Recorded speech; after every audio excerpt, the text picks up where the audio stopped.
Okey, hari ini di studio kita juga nak berbincang berkenaan dengan topik seterusnya berkenaan dengan Wellness Month at 2023 at IPS, Institut Pengajian Swasta. Kita bersama dengan seorang tetamu di studio hari ini iaitu Puan Aniza Kamruzaman selaku Pengarah Bahagian Pendidikan Swasta Kementerian Pendidikan Malaysia. Puan, Assalamualaikum, selamat pagi. Waalaikumsalam warahmatullahi. Okey, Wellness Month ini bersempena dengan agenda Nasional Malaysia Sihat ANMS pada bulan September. Cuma kali ini dia akan dilaksanakan di Institut Pengajian Swasta. Puan, kongsikan terlebih dahulu berkenaan dengan program Wellness Month ini apa sebenarnya? Okey, terima kasih Syu. Tapi sebelum tu saya nak maklumkanlah tentang IPS itu tadi. Itu adalah institusi pendidikan swasta. Okey.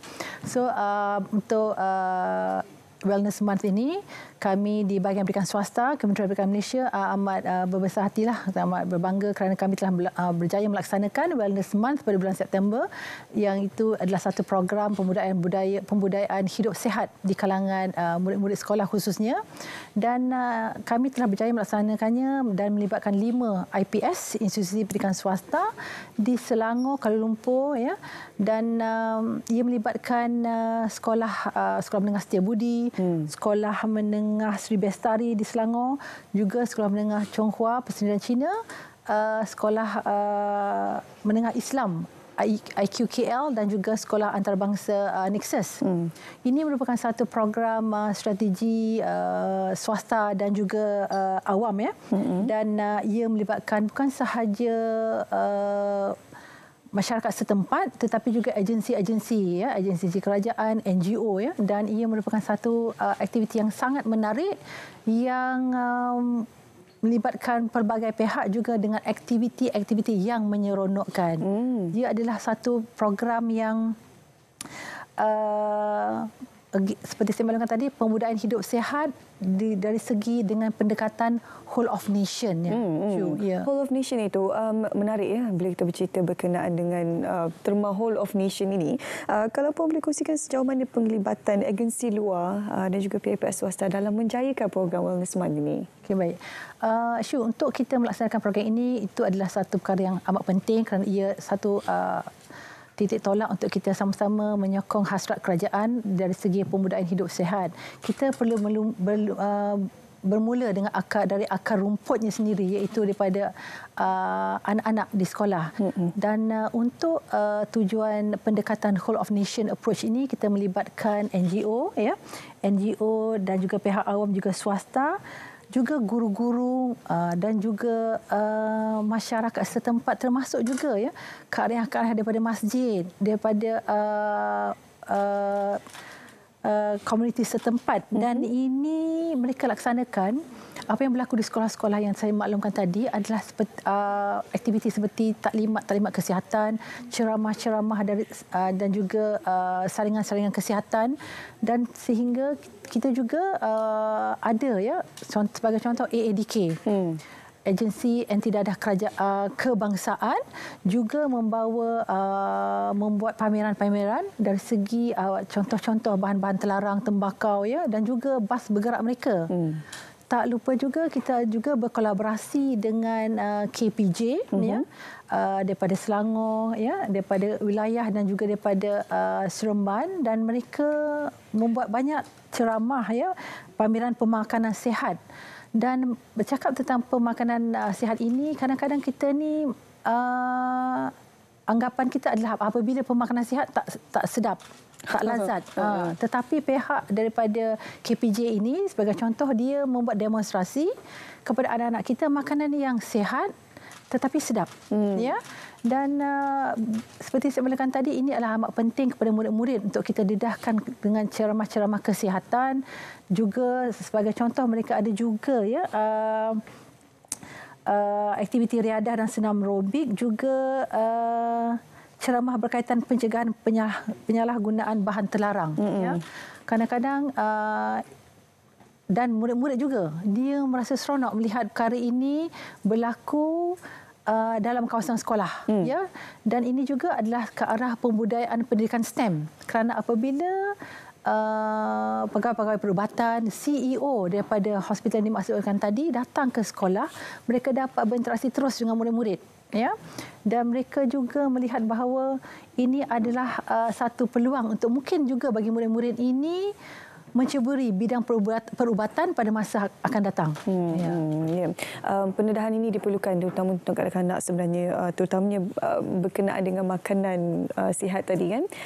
Yelah kat luar kalau balik sekolah ke selalu budak-budak kan puan suka beli jajan-jajan, makanan-makanan yang tak sihat tu. Jadi bila ada program ini akan memberikan kesedaran untuk mereka bahawa makan-makan ini sebenarnya boleh didapati dan sedap juga untuk makan kan.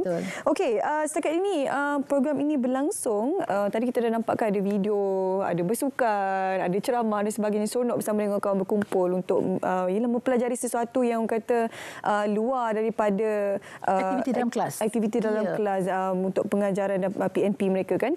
Apa setakat ini respon daripada kanak-kanak ini apabila mereka menyertai program-program yang dianjurkan bersama dengan Wellness Month ni? Okey. Syu, terima kasih. Saya berkesempatan juga untuk turut serta di 2 buah sekolah. Saya sendiri dapat melihat bahawa murid-murid ini amat seronok. Sebagai contoh ya, untuk aktiviti ceramah kesihatan dalam dewan ya, kita mulakan dengan aktiviti senam aerobik, aktiviti yang menyeronokkan bagi murid-murid ini. Okey, lepas tu diikuti dengan ceramah dan ada break, ada juga ada punya masa di mana mereka ada kuis. Okay? So pelajar ni alert. Dan saya melihat bahawa perkara-perkara ini ia juga merupakan satu macam pengukuhan kepada apa yang berlaku dalam kelas. Guru-guru menyatakan kepentingan untuk pembudayaan hidup sihat dalam kelas, pemakanan sihat.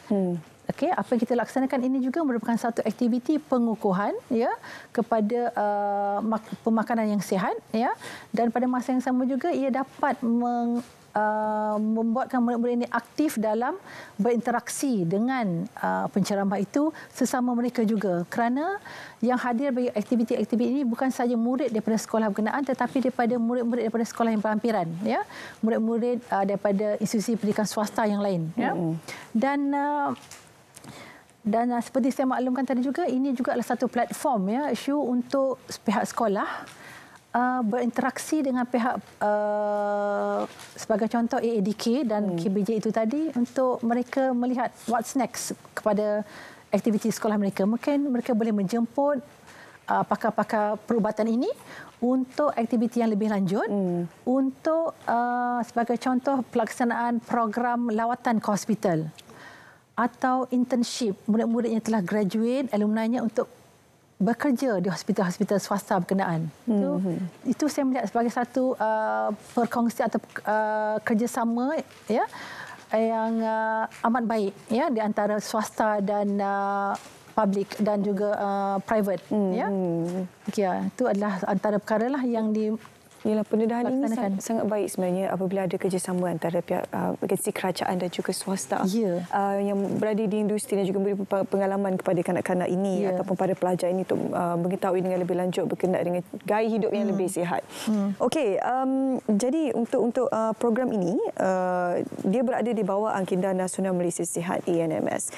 Jadi puan daripada Wakil Kementerian Pendidikan Malaysia, apakah selain daripada program Wellness Month ini, program-program yang akan dilaksanakan untuk menyahut saranan ataupun objektif-objektif yang perlu dicapai di bawah ANMS ini untuk para pelajar? Untuk pada masa akan datang, kita akan melibatkan lebih banyak lagi agensi swasta untuk turut serta dalam program sebegini. Dan ini juga amat penting kerana di KPM kita ada teras ketiga teras ketiga di mana ia adalah untuk perhatian kita kepada isu malnutrisi di kalangan murid. So dia adalah perkara yang kita sangat titik beratkan juga. Dan untuk pada masa akan datang, kita memang dah ada cadangan, kita dah kenal pasti beberapa agensi, beberapa kementerian yang akan bekerjasama dengan Kementerian Pendidikan Malaysia, khususnya bahagian pendidikan swasta, untuk kita mewar-warkan kepentingan pembudayaan hidup sihat di kalangan masyarakat. Seperti saya maklumkan tadi, kita mula-mula daripada akar rumputnya sendiri, anak-anak kita di bangku sekolah, kerana ini adalah merupakan satu macam supaya mereka habit mereka untuk makan lebih sayur, makan lebih buah-buahan, kurang makanan yang jajan-jajan, makan makanan yang tidak sihat. Kesedaran ini amat penting kerana kita nak sehingga apabila mereka balik ke rumah, mereka sendiri boleh menasihati ibu bapa okey, makanan ini tak bagus, ini bagus. So, ini adalah perkara-perkara yang kita perlu titik beratkan dan ia perlu berlaku dari bangku sekolah lagi, Syu. Ya. Okey, baik. Terima kasih Puan pada pagi ini berkongsi berkenaan dengan program Wellness Month ini. Semoga program ini dapat diteruskan dan berjaya mencapai objektifnya untuk melahirkan lebih ramai pelajar yang cakna tentang kesihatan diri mereka. Sekali terima kasih Puan bersama kita hari ini di studio.